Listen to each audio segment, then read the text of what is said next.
Si Robert Williams talaga ang pinaka-perfect na maging katandem ni Anthony Davis. Pero bago yan, Brian Windhorst ng ESPN sinabi kung ano talagang klaseng sentro ang kailangan ng Los Angeles Lakers.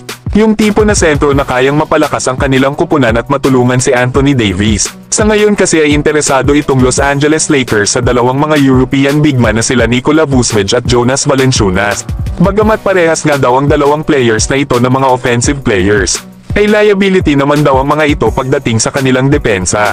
Na kung matatandaan daw kasi noong nanalo ang Lakers ng championship noong 2020 sa NBA bubble, ay kasama dito ni Anthony Davis sila JaVale McGee at Dwight Howard. Kilala nga ang dalawang manlalaro na ito sa kanilang depensa kesa sa kanilang opensa.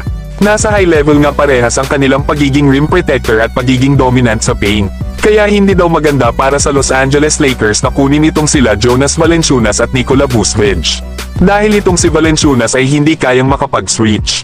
Kaya kung magkakasama sila Austin Reeves at Jonas Valanciunas sa court, ay magkakaroon daw ang ibang mga teams ng dalawang players sa Lakers na pwede nilang atakihin.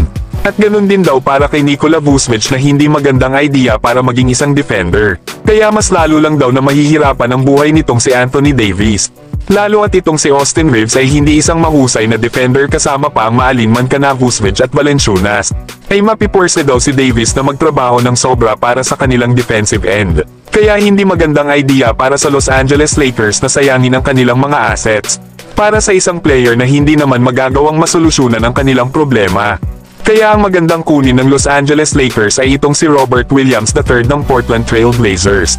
May height nga itong 6'9" at isa din itong former All-Defensive Second Team noong 2022 nung naglalaro pa ito sa Boston Celtics, na kung saan ay tinulungan nito sila Jason Tatum at Jaylen Brown na makarating ng NBA Finals.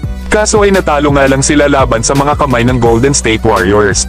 Pero yung pagiging elite na shot blocking at rim protection skills nito ay kailangan talaga ito ng Los Angeles Lakers, na ngayong season ay may average itong 9.6 rebounds, 1 assist, 1 steal at almost 2 blocks per game. Ang maganda kasi kay Robert Williams ay isa itong athletic na player at kayang bantayan ang multiple positions.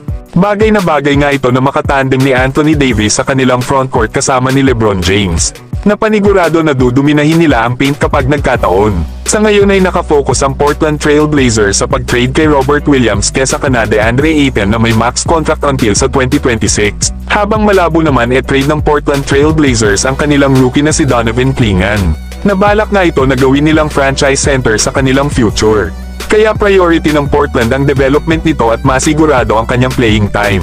Habang ito namang si Doak Reed ang isa pa nilang sentro ay malabo din naman na trade ng Blazers. Inaasahan kasi na ito ang gagawin nilang third string ng kanilang rotation sa mga big man.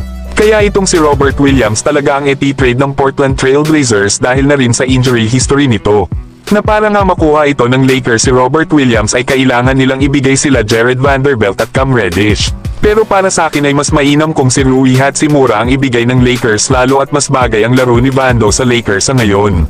Meron na rin kasing 3&D player ang Lakers na si Dorian Finney-Smith. Kaya okay lang na si Rui Hachimura ang ibigay nila at itong si Cam Reddish na hindi naman nila nagagamit. Pero kayo mga idol, sang-ayon pa kayo na itong si Robert Williams ang dapat kunin ng Los Angeles Lakers para i-tandem kay Anthony Davis?